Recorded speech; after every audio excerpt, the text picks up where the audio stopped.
공무원 연금은 지출할 금액이 22조 원이고 보험료는 14.5조 원이고요. 7조 적자입니다. 군인연금도 2조 적자입니다. 그래서 두 연금 합치면 10조 적자입니다. 군인연금은 누적 2조 적자인데 공무원 연금 빠지는 게 보시면은 공무원 연금 지금 완전 무너지고 있습니다. 그래서 어쨌든 이걸로 연간 10조씩 나가고 있죠. 지금 10조지만 앞으로는 뭐 얼마나 빠질지 상상해 보시면은 답이 나올 거라고 생각을 하고요. 이게 보시면 요렇게 진짜 아우 정말 어질어질하네요. 이런 특수직 연금들의 공무원 연금 적자폭이 너무 커지다 보니까 정말 문제가 조금 심각해지고 있다, 그런 말씀 드리겠습니다.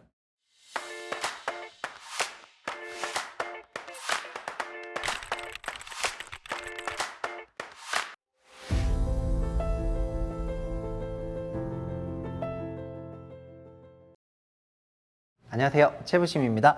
한 주간의 중요한 경제 부동산 뉴스를 전달해 드리는 시간입니다. 네이버 프리미엄 콘텐츠에 뉴스 본체가 올라와 있기 때문에 본문은 굉장히 길거든요. 그래서 네이버 프리미엄 콘텐츠 구독, 좋아요 부탁드리겠습니다. 오늘 전달해 드릴 뉴스는 일단 정부가 대출 규제를 굉장히 강화하면서 디딤돌 대출을 또 막아버리겠다, 이런 얘기가 있었죠. 그래서 정부 규제가 굉장히 논란에 사로잡히고 있습니다. 물론 이 이후에는 디딤돌 대출까지 제재하는 거는 본인 스스로도 이거 내가 뭐 선 넘은 건가? 정책금융을 자기들이 운용하고 있는데 그거를 제한하겠다고 얘기를 했다가 갑자기 내가 선 넘었나 이러면서 다시 안 하겠다, 그냥 규제 안 하겠고 그냥 원래대로 하겠습니다, 이런 식으로 나가는 거는 완전 거의 자아분열 상태인데, 그런 게 하나 있었고요.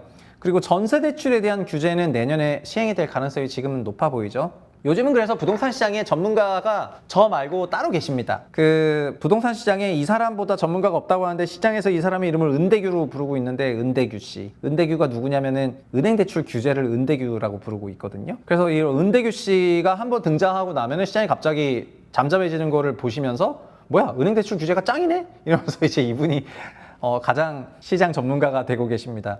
저도 은행 대출 규제가 얼마나 중요한지에 대해서 계속 얘기했었기 때문에 그냥 그분의 등장할 때마다 그냥 흠칫흠칫 놀라는데, 현재는 은행대출 규제가 위력을 발휘하고 있는 그런 기간이고요. 네, 한은에서 금리 인하 하고 나서 금리 인하 만병통치약 아니다, 이렇게 발언이 있었고요.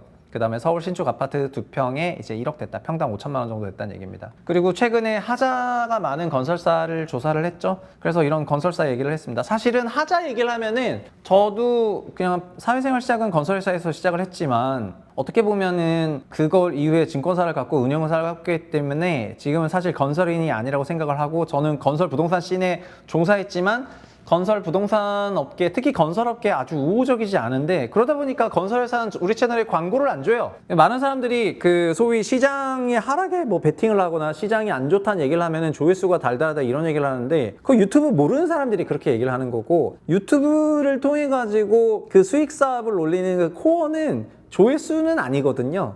조회수도 그 아주 일부일 뿐이지만, 결국 많은 경우에는 그 채널을 통해서 마케팅, 그 채널의 색깔에 맞는 마케팅을 해야 되는데, 통상적으로 저처럼 국내에 상장한 건설회사를 계속 비판하고 비평하고 뭐 하자 있다, 문제 있다, 그 다음에 막 이런 식으로 얘기하면 그 건설회사가 저한테 광고 주겠냐고요.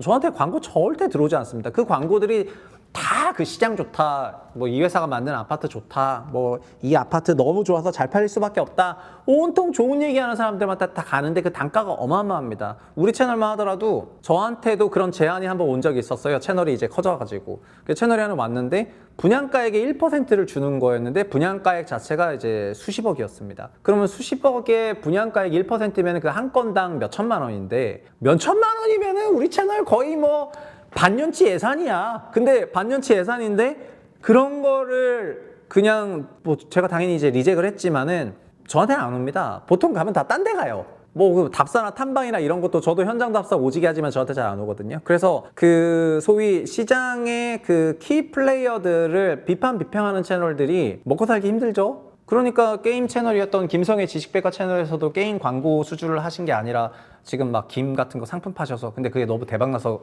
너무 잘 됐던데, 하여튼 그런 거잖아요. 그래서 시장에서 이런 하자 많은 건설사 이런 얘기 저는 하죠. 건설사를 깔 수 있으니까. 근데 시장 지향형 채널에서는 건설사 까지 않습니다. 건설사가 수주를 주는데 어떻게 건설사를 까겠습니까? 그래서 뭐 그런 거고요. 서울 마지막 노른자 용산개발, 오세훈의 한강버스. 오세훈의 한강버스 이거는 진짜, 이것도 진짜 그냥 세금 낭비입니다, 제가 생각할 때. 그리고 상급제 갈아타기라는 트렌드가 있었다는 내용이랑 연금적자가 지금 10조 정도 되는데 어마어마하고요. 저는 요게 오늘 좀 재밌는데, 요즘 노인 옛날 노인과 다르다는 건데, 신노인 시대가 됐다는 그런 얘기가 되겠습니다. 자, 뭔 얘기냐? 순서대로 가보죠. 일단 디딤돌 대출 논란은 정부 규제가 이거 진짜 정부 정신 나간 것 같은데요. 서민으로 대상을 하는 정책 대출인 디딤돌 대출을 위축시킨다는 게 이게 말이 되겠습니까? 그래서 방공제라는 게 있잖아요. 대출 받을 때 방을 공제하면서 대출 한도를 줄이는 게 있는데 그 방공제는 이거를 그냥 무조건 적용하겠다. 그러니까 디딤돌 대출을 받을 땐 방공제가 적용 안 됐었는데 이걸 무조건 방공제 적용해버리겠다 한 거는 디딤돌 대출 한도를 줄이는 거거든요. 이런 방식으로 대출하겠다고 하는 걸 보니까 저 진짜 완전 뭐 뭔 생각인지 모르겠습니다. 이게 너무 논란이 돼가지고 이거를 취합을 하고 나서 지금은 이거 그냥 이 논의를 다시 그냥 원점으로 되돌리겠습니다. 약간 이런 발언이 나오면서 약간 유야무야 되는 분위기긴 한데 지금 규제할 게 따로 있지 서민 대출에 대해서는 막 이런 식으로 규제해버리고 이러면 진짜 뭔 생각인지 모르겠다 이렇게 말씀을 드리겠습니다. 그 다음에는 내년 정책대출, 이것도 굉장히 중요한 뉴스가 되겠습니다. 정책대출이라고 하는 게 이런 디딤돌, 버팀목, 보금자리론 같은 건데 국토부가 하는 건 디딤돌과 버팀목이죠. 그리고 금융위원회는 그 다음에 보금자리론을 운용을 하고 있습니다. 여기서 이제 신규 공급액을 55조 원으로 올해랑 똑같이 한 거거든요. 그래서 올해랑 똑같이 이렇게 하고 있습니다. 이 55조가 그래서 작은 돈이 아니에요. 작은 돈이 아니고요. 가계부채 관리하기 위해서 정책대출 공급액을 줄이는 것이 필요하다 이런 의견이 있습니다. 왜냐하면은 일반 시중은행 대출도 있는데 정책대출도 50조 원대로 나가버리면은 우리나라 가계대출 전체가 3% 성장하는 것을 하느니 가장 바라거든요. 그러면은 1800조 기준으로 54조 성장하는 거를 바라는 건데요. 근데 54조 성장하는 걸 바라는 건데 정책 대출만 55조 해버리면은 민간 대출을 하지 말라는 거잖아요. 그래서 진짜 이게 정말 문제다 이렇게 말씀을 드리겠습니다. 사실은 그러니까 롤오버가 있기 때문에 순증분은 아니지만은 그리고 우리나라 GDP가 2250조 정도 되는데 우리 GDP는 2에서 2.5% 성장, 물가도 2% 성장하니까 4에서 4.5% 성장하거든요. 그럼 4% 성장하면 88조, 5% 성장하면 110조가 되는 건데 평균 이제 한 90조에서 95조 정도 올라가는 게 그 성장률이고 대출은 여기서 얼마 올라가야 되냐면은 가계대출은 성장률은 4에서 4.5인데 대출은 3에서 3.5 올라가는 게 맞으니까 3 기준이라면은 1800조 기준 54조 원이고 3.5 기준이면은 66조 원 정도 되는 거거든요. 그래서 월 대출 5조 원. 월 대출 5조 원이 대출 규제가 세지냐 마냐의 그 마지노선 되겠습니다. 근데 이거를 55조를 그러니까 그중에 40조를 정책금융으로 풀어버려요. 그럼 민간은행은 뭘 하나요? 그래서 이게 너무 커졌다 이런 말씀을 조금 드리겠습니다. 금리 인하 얘기는 다음에 얘기를 하도록 하겠고요. 서울 신축 아파트 얘기도 네프콘 보셔서 직접 읽어보시면 될 것 같습니다. 그래서 오늘은 이 얘기를 하죠. 하자마는 건설사. 몰라, 나는 이제 우리 채널 수주를 포기했어. 우리 채널은 구독자분들이 살려주셔야 돼요. 자, 최근 국토부가 발표한 자료에 따르면 지난 5년간 하자심사 분쟁 조정위로부터 가장 하자가 많은 판정을 받은 건설사가 GS건설입니다. GS건설은 총 42,000단지 하자 심사를 받았고요. 이 중에 1,639건의 하자 판정 건수를 기록했고 3.9%입니다. 판정 비율 기준으로는 그러니까 계룡건설산업, 대방건설, SM상선 등등 이런 회사들이 있습니다. 표가 여기 있습니다. 그냥 42,000 하자 판정 받은 단지 세대수가 42,000 가구니까 사람들이 많은 적용을 받았다는 거죠. 여기 대우는 64,000 가구나 됩니다. 그 다음 세대수 319세대. 그 다음에 한편 최근 6개월로 보면은 요즘 제일 공사 못하는 데가 어디냐? 현대 엔지니어링이라는 겁니다. 나는 이렇다고 생각한다. 현대 엔지니어링. 3월부터 8월까지 하자 심사 분쟁 조정위가 접수하면은 현대 엔지가 총 118건의 하자 판정을 받았고요. 2,345%에 해당합니다. 제형건설사업 등등 이렇게 있습니다. 현대 엔지니어링이 세부 하자 수도 많고 사건 수도 많아요. 제형건설사업도 많고. 근데 GV종합건설, 라임건설, 그다음 삼도, 보광, 포스코 ENC, 계룡, CT, 대우건설 되겠습니다. 현대엔지니어링은 사실은 그 정의선의 지분을 가지고 있는 회사다 보니까 약간 그 그룹사적으로 조금 수혜를 받았다고 시장에서는 평가를 하고 있죠. 그래서 어느 정도는 좀 그냥 탄탄대로로 커버렸어요. 그래서 다른 건설사들 대비해서 좀 되게 편하게 올라왔다 이렇게 보시면 되거든요. 근데 그렇게 얘기하면 현대 엔지니어링 다니는 사람들은 인정 못할 수도 있는데 그냥 외부에서 봤을 때는 그런 시각이 있다 이런 겁니다. 근데 그래서 그런지 모르겠는데 하자가 많죠. 하자가 굉장히 많다 이렇게 말씀드리겠습니다. 근데 이런 얘기 하잖아요. 우리 채널은 그냥 건설회사 수주가 안 돼. 오늘은 그래서 이 얘기만 하루 종일 해야 되겠다. 저도 채널 좀 키우고 싶습니다. 그리고요, 용산 대개발은 뭐 넘어가도록 하겠고요. 그리고 신노인 얘기를 쭉 하면서 오늘 연금 적자 얘기랑 신노인 얘기를 해보겠습니다. 올해 공무원연금, 군인연금, 그 다음에 사학연금 이런 특수직 연금이라는 게 있죠. 특수직 연금의 재정 적자는 뭐 당연한 건데 그 규모가 조금 커졌습니다. 보시면은 공무원 연금은 지출할 금액이 22조 원이고 보험료는 14.5조 원이고요. 7조 적자입니다. 군인 연금도 2조 적자입니다. 그래서 두 연금 합치면 10조 적자입니다. 사학연금은 지금 흑자 운영 중인데 사학연금 흑자긴 하지만은 이제 뭐 미래에는 적자가 되겠죠. 근데 현금 보시면은 사학연금은 여기 보시는 것처럼 흑자 구간이고 군인연금은 누적 2조 적자인데 공무원연금 빠지는 게 보시면은 공무원연금 지금 완전 무너지고 있습니다. 근데 공무원연금은 진짜 이 공무원들 진짜 그 연금제도를 다룰 때 국민연금 제도 논의하는 게 공무원들이 논의를 하거든요. 그리고 교수님들이 논의를 하셔가지고 공무원연금이랑 사학연금에 대해서는 굉장히 살리는 얘기들이 많이 나오는 건데 국민연금은 답도 없어요. 그래서 어쨌든 이걸로 연간 10조씩 나가고 있죠. 와, 이건 뭐 진짜 지금 10조지만 앞으로는 뭐 얼마나 빠질지 그냥 상상해 보시면은 뭐 답이 나올 거라고 생각을 하고요. 이게 보시면 요렇게 진짜 아우 정말 어질어질하네요. 하여튼 어질어질합니다. 그래서 사실은 사학연금, 군연금, 공무원연금 등 이런 특수직 연금들이 있는데 이런 특수직 연금들의 공무원연금 적자폭이 너무 커지다 보니까 정말 문제가 조금 심각해지고 있다. 그런 말씀 드리겠습니다. 그리고 신노인 얘기를 조금 할게요. 뭐냐면은 요즘 노인들이 옛날과 다르다 이런 얘기가 있는데 최근 보건복지부가 23년 노인 실태 조사를 했습니다. 만 65세 이상 고령층의 경제력과 교육 수준이 크게 상승을 했습니다. 그런데 그리고 소득도 만 65세 이상 연간 개인 소득이 2008년 700만 원인데 2024년 2164만 원으로 3배 이상 늘어났고요.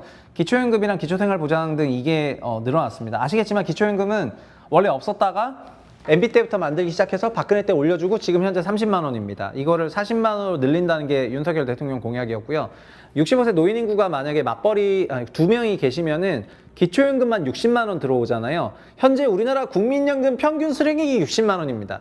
그래서 기초연금의 그 위력이 되게 커졌어요. 기초연금도 지금 다 이제 재정에서 나가고 있죠. 그래서 기초연금 액수가 만약에 지금 기조로 가면은 이걸 또 40만 원, 50만 원 올린다고 하니까 기초연금이 50만 원 되면은 노인 두 분에 대해서 일단 100만 원이 가는 거가 되고 또 이제 국민연금이 붙으면은 기초연금이 그러니까 이제 밑에 기반을 이제 닦아놓고 해야 되는 그런 부분이 되는 거죠. 근데 이런 분들이 전체적인 그 인식이나 의식이 어떻게 좀 달라지고 있냐면은 노인분들의 자산이 늘어나면서 자신이랑 부부를 위해서 쓰겠다는 이런 심리가 많다. 이런 방식이 되는 것입니다.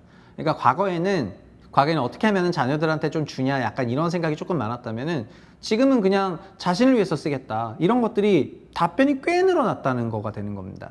재산 상속 방식 및 가구 형태에 있어서 자신과 배우자를 위해서 사용하겠다. 이 보시면은 뭐 어마어마하거든요. 그래서 이런 게 크게 올라간 거를 보면은 정말 인식이 많이 바뀌었다 이런 생각이 많이 들긴 해요. 과거에는 그러니까 근데 이거는 뭐 노인분들 인식이 바뀔 수도 밖에도 없는 것이 과거에는 자식들이 노부모를 소위 봉양하는 게 일반화됐다면은 지금은 그냥 자식들의 사회생활이 늦어지다 보니까 30대 자식들까지도 부모 집에서 계속해서 같이 사는 소위 캥거루족이나 리터루족, 리턴한 캥거루를 리터루라 부르는데 이제 리터루족들이 굉장히 많아졌죠. 그래서 이 결국 노인들 역시 자식한테 기대는 게 아니라 자기는 또 자기가 또 각자 도생해야 되는 부분이 있어가지고 그냥 소위 다 쓰고 간다 이런 생각 하시는 분들이 요즘 많아지고 있다는 그런 추세가 되겠습니다. 그래서 뭐 자산 수준 올라간 것도 있는데 뭐 독립성 올라가는 거는 당연한 거고요. 그래서 자녀나 피부양자로부터 받는 사적 이전 소득이 30%에서 지금 8%로 많이 줄었고요. 근로소득의 비중도 늘어났습니다. 53% 정도 되고요. 공적 이전 소득 이런 게 아까 얘기했던 기초연금 같은 그런 건데 그게 25% 6.7% 정도로 됐고요. 그래서 고령층이 과거보다 자녀 세대에 의존하지 않고 스스로 경제활동을 통해서 소득을 창출하고 있다.